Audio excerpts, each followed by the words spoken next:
once again flying solo. Josiah, hope you feel better. Looking forward to your return. This episode of Smackdown 10/23/2003 emanates from Albany, New York at the Pepsi Arena. In our main event contest, a man who is from Texas but removed himself from cowboy country and moved to where, well, the stocks always go his way, that being John Bradshaw Layfield. Stay tuned after the open rolls. I'm going to break down this episode of Smackdown.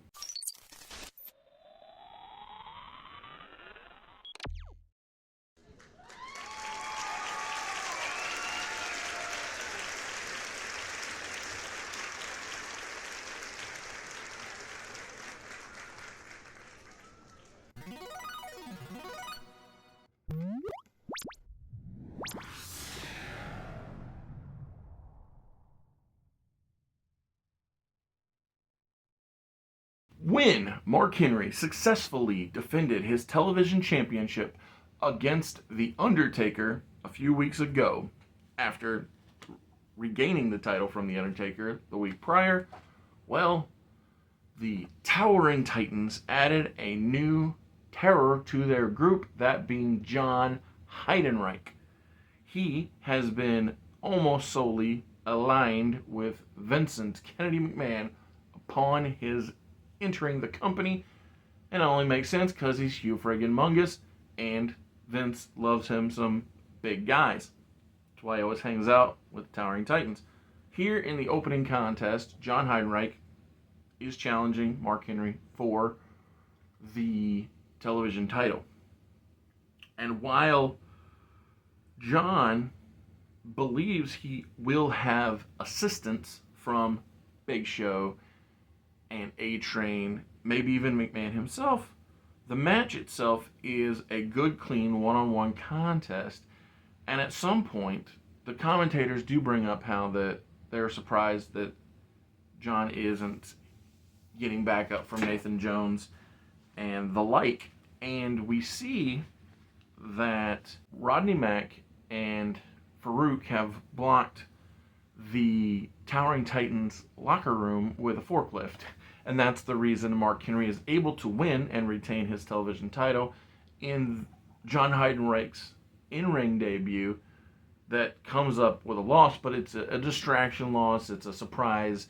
It's not and no knock, he's losing to a guy that wins all the time and is the world's strongest man, so it's not like that's some big shock or blow to Heidenreich. In our next contest, the Iron Addicts, that being Hard Body Hardy, Vascular Val, and Jack Johnny, they are accompanied by Mark Jindrak, but they're taking on another heel faction, that being Danny Holiday, Doug Basham, Orlando Jordan. And the thing is that because the LLC are headed by JBL, a man who has adopted New York as his home, this crowd, they play it up. They treat the LLC as if they're good guys, and as if John Bradshaw Layfield is the savior of professional wrestling, as if he is the tip-top guiding light of all of the good guys. And when Doug Basham cheats to win the match, Mark Jindrak, who is on the outside of the ring, Magic Mark, he grabs a mic, and he's not yet at his tip top. He's not a soap opera star yet, but he is able to say that this is ridiculous. Everybody knows that JBL is a vile villain. And he says, I'm proving that not only are the Iron Addicts better than the LLC, but I'm better than JBL tonight in the main event. The crowd pops for this because they love JBL, and JBL laughs because he is a wily veteran with experience, and he accepts the match. Up next, we have a one-on-one cruiserweight contest where Brian Kendrick, Spanky, he's not yet the Brian Kendrick, and he's not exactly flashy and, no Ezekiel Jackson, I'll say. But Brian Kendrick is in ring, and he is having a match with Spike Dudley, who actually gets an entrance. And while Spike is making his way out, we see that Matt Cappotelli and Zach Gowen are both monitoring the match. And while Brian Kendrick does all of Brian Kendrick's great moves, because Brian Kendrick's a great wrestler, this match is Spike Dudley's match to win because he's been in a funk, realistically, ever since he won and subsequently lost the Cruiserweight title. And so this is his return to glory, and more importantly, it brings a smile to Gowen and Cappotelli's faces to see that Spike, who they look up to, is back in the winning ways column. Post-match, we get the third and final reveal of the Mod Squad, the Masters of Discipline, and this reveal also says at the end, arriving next week. Thank you for being here at Mr. Super Oz. This video is going out, and this channel only exists because I, Oz, founded Gamble Comics, which first release was Everlasting Survivors, a 68-page graphic novel called All Day Long. Available now. Follow the link in the description that will take you to gamblecomics.com. While there you can get hats, shirts, posters, much, much more, but most importantly, the story itself. And the reveal is Kung Fu Naki. So, I'm doing the gimmick earlier, but Funaki was around, and here's the thing. It's a haha, not much different than, I mean, it is different, but, you know, still haha like Smackdown #1 announcer. It's still haha like Indeed. It's Funaki doing what Funaki's good at, which is comedy wrestling. And so now it has been revealed who all three members of the Masters of Discipline are, and subsequently that they will be here next week.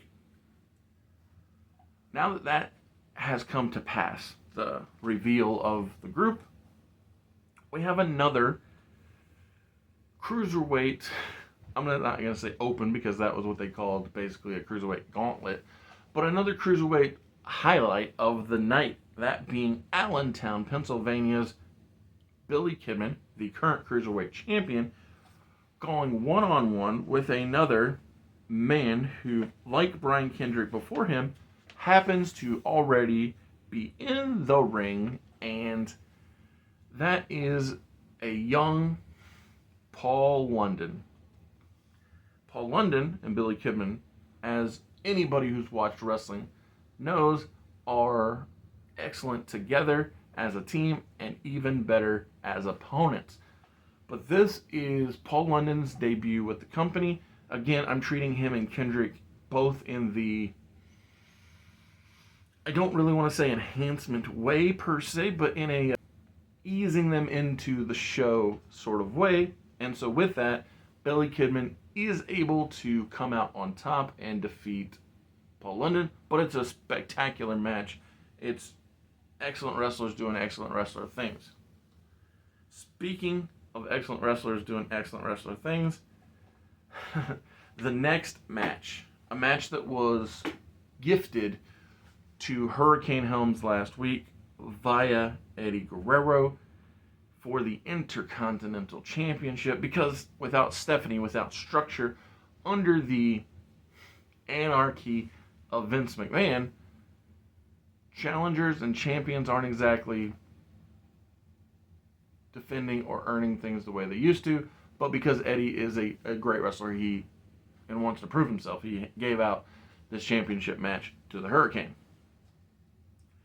And Hurricane, whether it be Sugar Shane Helms, Hurricane Helms, or Gregory Helms, has always just been a guy who can go out there and deliver. And to me, Helms, while never getting that main event push that Eddie got, definitely is in that same conversation as a guy with such versatility to be able to do great cruiserweight action, great tag team action, and great solo work.